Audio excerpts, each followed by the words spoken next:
Monday Night Raw Hot Takes, where I take your thoughts, your opinions, your hot takes from the previous episode of Monday Night Raw, Smackdown, and or PLEs. And if you want a hot take on bologna, well, all bologna really is a hot dog pancake.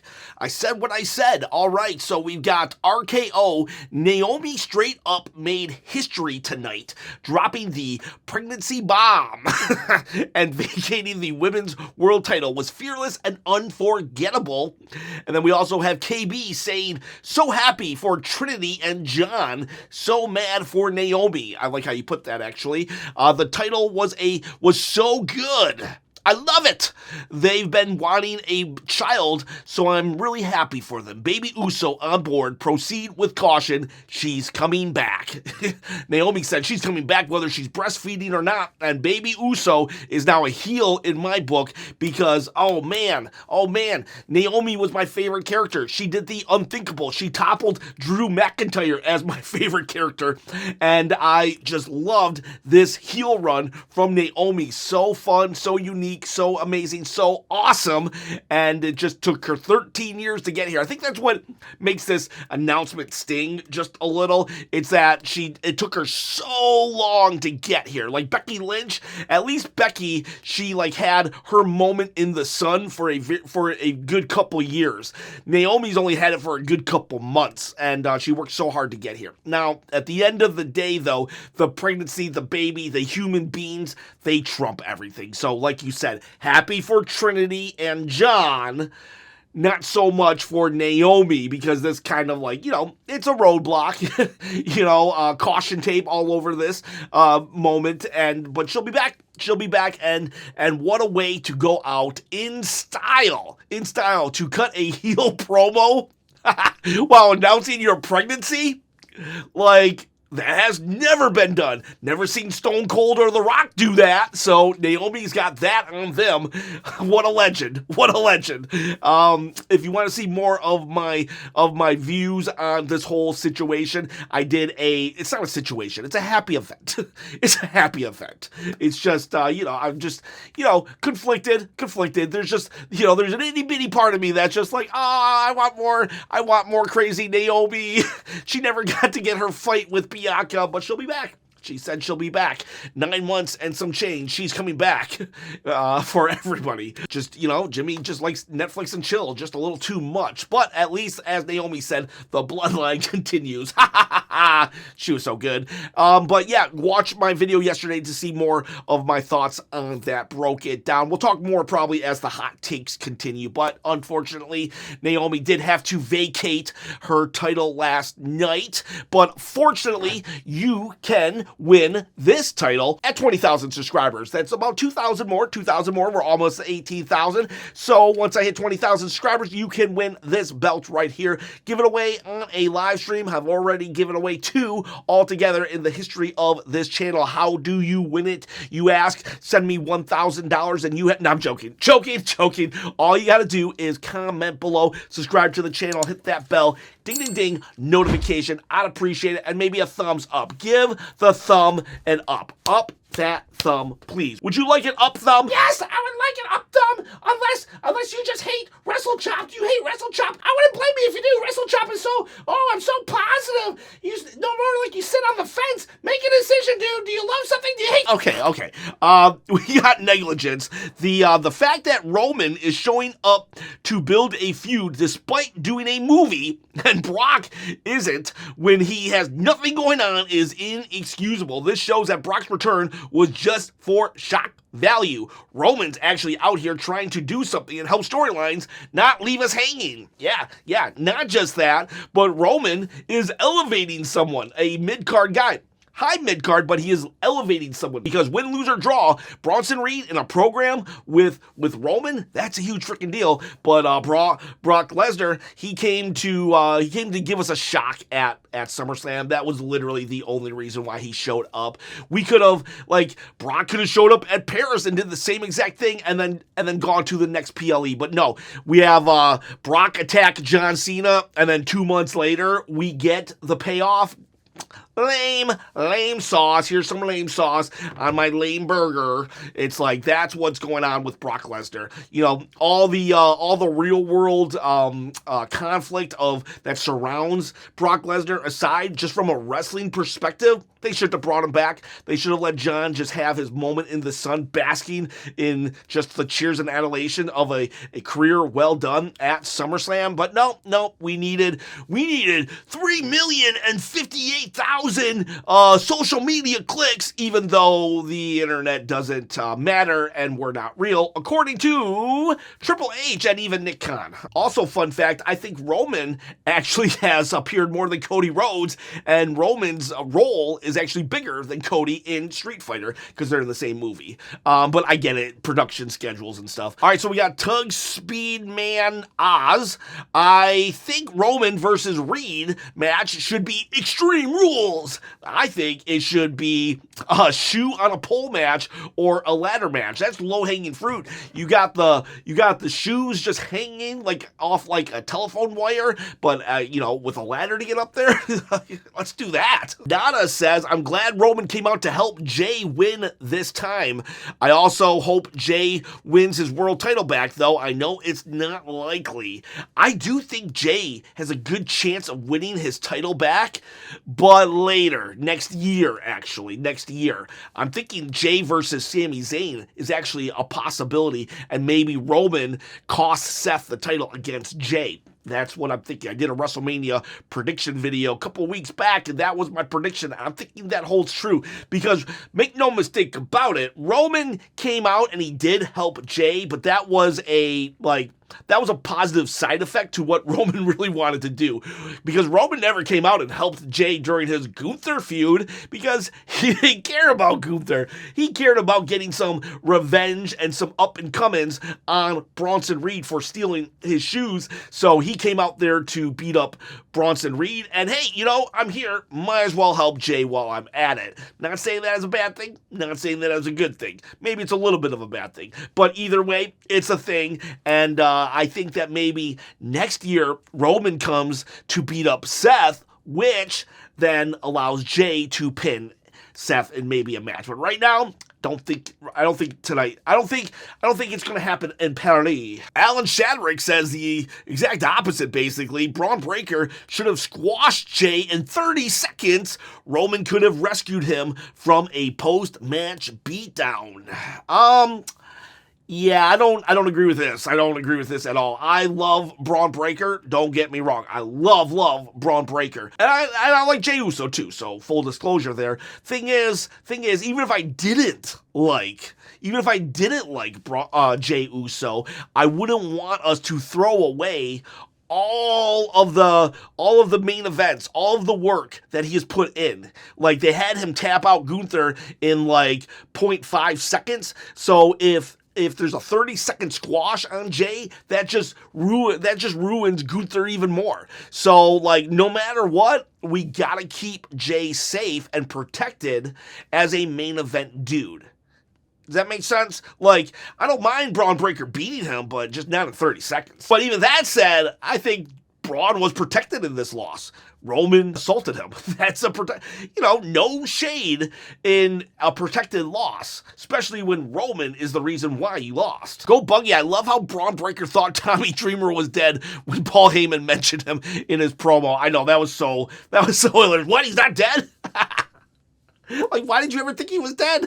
I remember when Paul Heyman said that, I was instantly like, wait a second, he's not dead. Tommy Dreamer is on the Off the Ropes or Busted Open podcast, and then Bron Breakker makes a point to be like, he's not dead.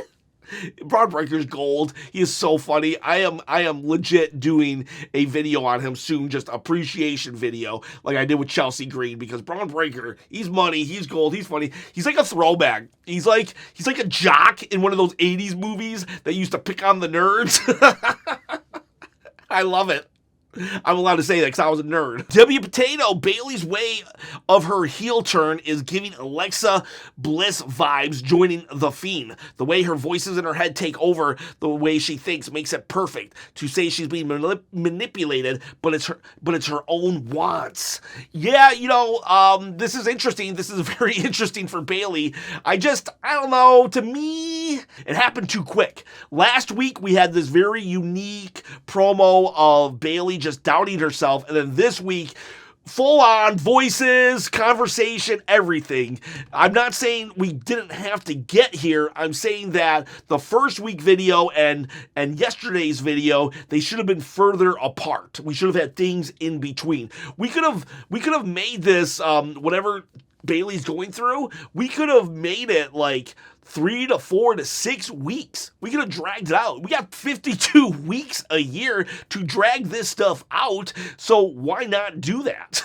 And I'm not saying drag it out in a bad way, like how they dragged out the Gunther Jey Uso feud at the beginning of the year. I'm saying just give us more nuances, develop the story just a little more. Don't rush it. Going from 0 to 100, that was rushed. That was a little too rushed for me, but it hasn't ruined it. It hasn't ruined it. I'm still intrigued. Dreamer says we need backstage segments, if not matches, with some of our other stars. Haven't seen Priest, Black, or Truth, and many other names in a while. Well, those guys are you said they're from Smackdown, but it applies across the board. This is WWE Hot Takes, not necessarily Raw. We do need more backstage segments. Those we used to have tons and tons of backstage segments. The Bloodline itself did not really get good until they started doing backstage segments. But I remember so many back in the day. I remember the APA. They literally would just play cards all night long, and there would be a door frame and a door, and you had to knock to go in, but there was no walls. It was a staple. I don't know, I don't understand why we dropped them. Some of these matches are just a little too long anyways. If you just cut 3 minutes off a match, you could have a 3-minute backstage segment. It's not that hard. Money on repeat, Naomi, bittersweet, but will Big Jim make the best since he had the crowd behind him during Naomi's promo? Use that, Big Jim. You should be like, you know what? I never got a real shot at the U.S. title, so I'm taking Naomi away from you. I took Naomi away from you guys. I got her pregnant. Could you imagine Big Jim using that as a giant heel turn? Nocturnal Doll says, Naomi being champion was a waste of time, knowing very well that she wanted to start a family. I don't agree with this. I mean, I love her heel run. Even sometimes, it's better to have gotten a short heel run and a title run than no short heel title run at all. Plus, I mean, you never know. I want $1 million. Am I ever going to get $1 million? Probably not. I want 50,000 subscribers. Am I ever going to get 50,000 subscribers?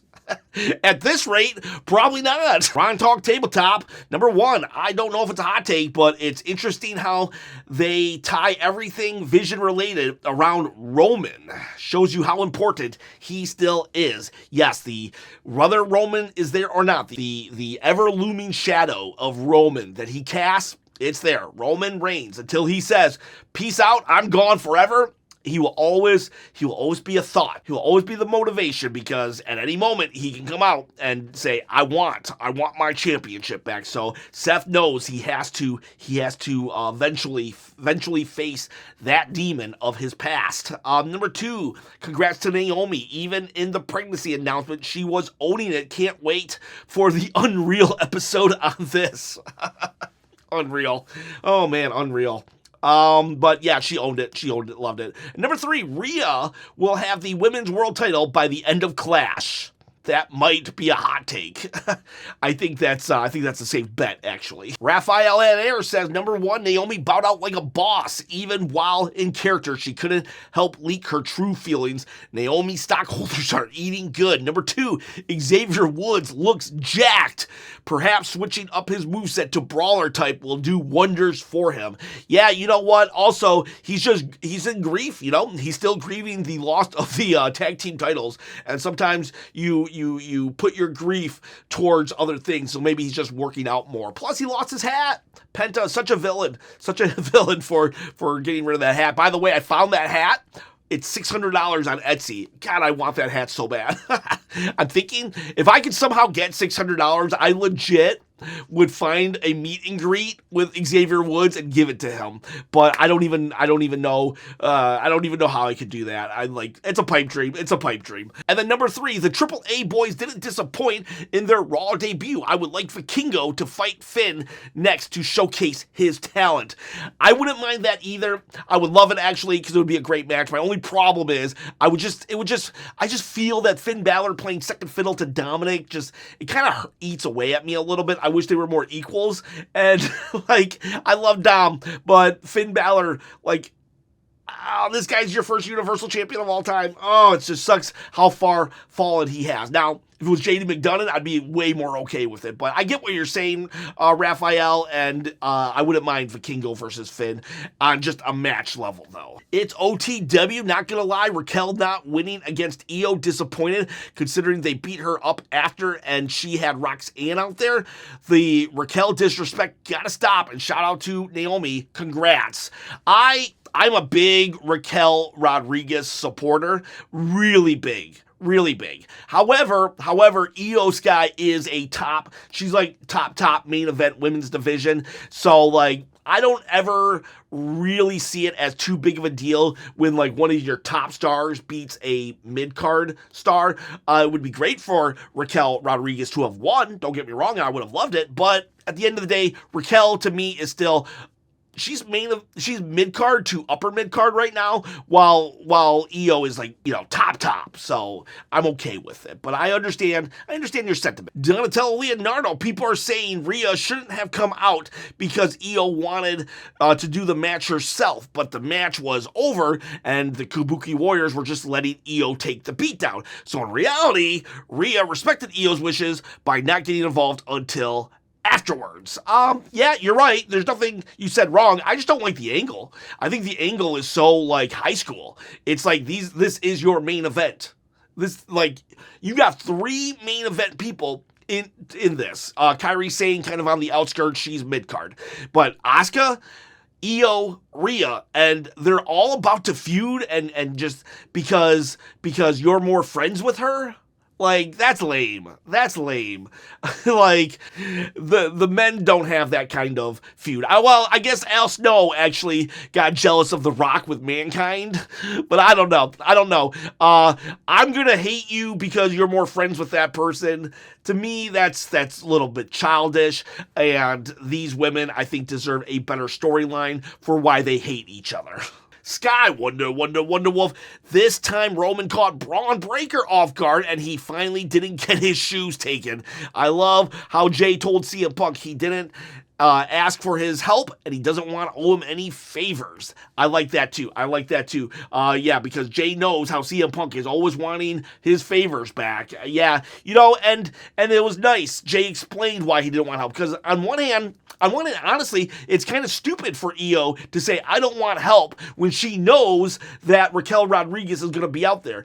But it's not stupid for Jey to not want help in this situation because he explained why. Hey, man, I don't want to walk into Paris and owe anybody favors. I just want to focus on winning the world title. So in his mind, getting beat up tonight was secondary to winning the world title at Paris. And that is the right decision. Even if he were to lose tonight, he would still have his title shot in Paris. So, yeah, Punk, don't help me. I don't care. I got it. Worst case scenario, I get beat up. But in Paris, it's just me versus everyone, and that's my title. So I understand why Jey said no title, no help from Punk. Marshman96, at times I thought the show was repeat. Hey, Paul, we know who the wrestlers are.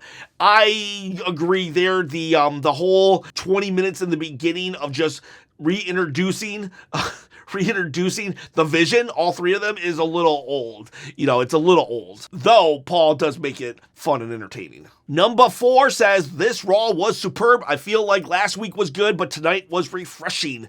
Seems like the storylines are coming together. I actually really liked this. I really, really did enjoy this Raw. I hated SmackDown last week, but enjoyed this Raw. It was 6 yawns, I think.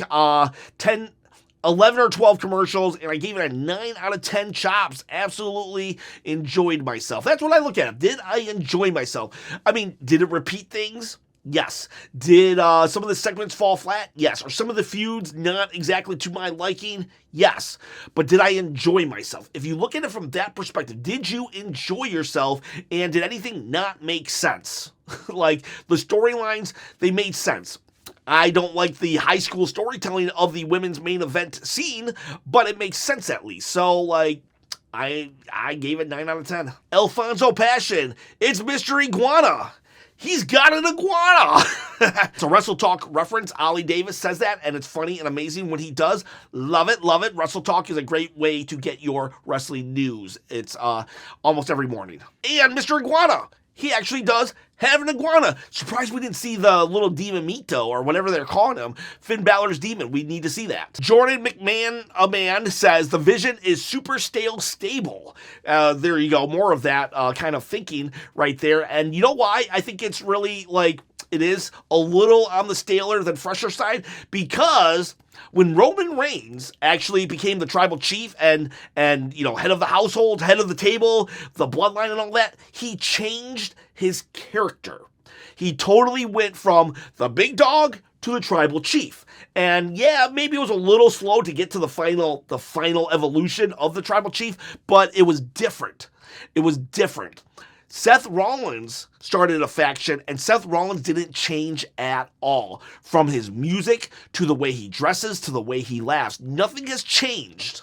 So this character of Seth Rollins is the exact same character that we've had for X amount of years, and, like, he should have changed it up. He could have still been the architect of this and that, and whatever. You know, when he became the Monday Night Messiah, he changed his character. He should have changed his character here as well, and that would have lent to a fresher version of Seth and any faction he led. Ron Talks Tabletop. I'm glad you said something about Nikki Bella. I said in my live stream that Nikki Bella, well, I'm not a hater, just not doing it for me. She just seems a little off, a little out of place right now, because I haven't been feeling her for a while. She seems out of place. To me, she feels totally like a diva as opposed to a women's wrestler in WWE has right now. And that could work even. That could work, that if she was playing the diva.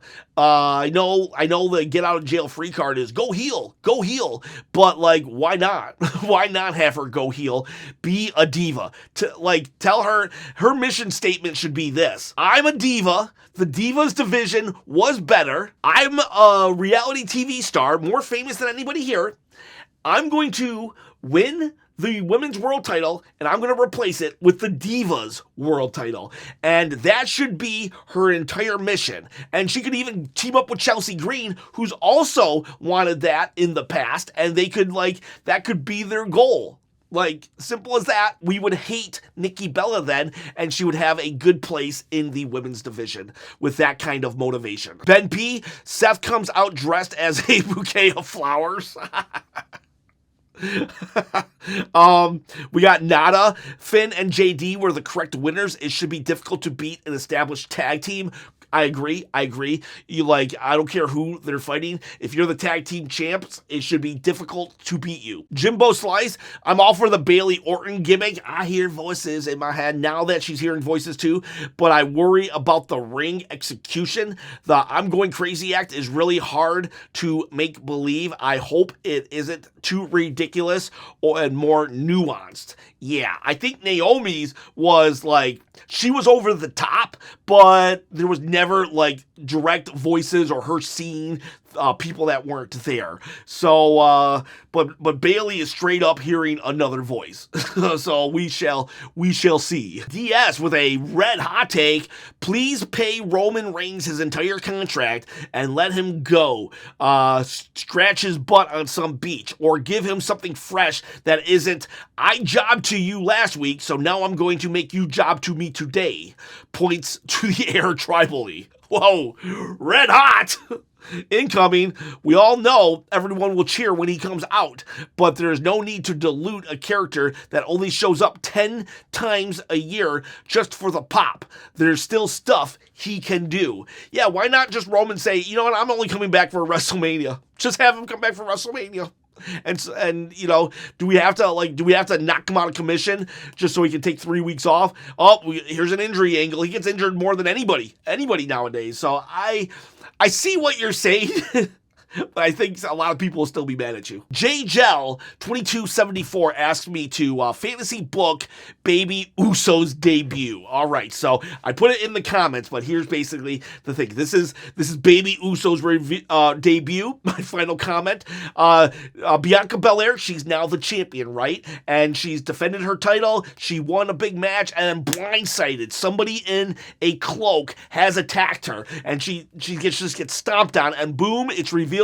It's Naomi. Naomi has attacked now champion Bianca. She's back, right?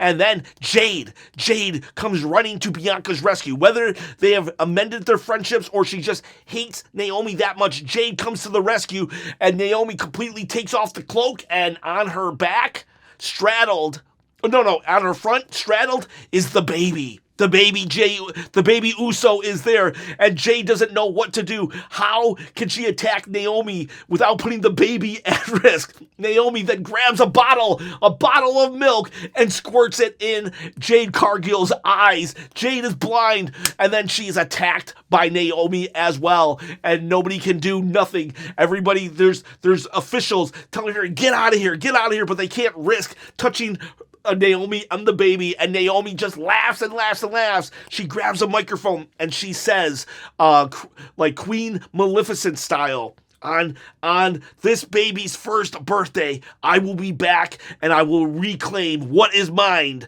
Bianca, Jade, proceed with caution, and she's gone.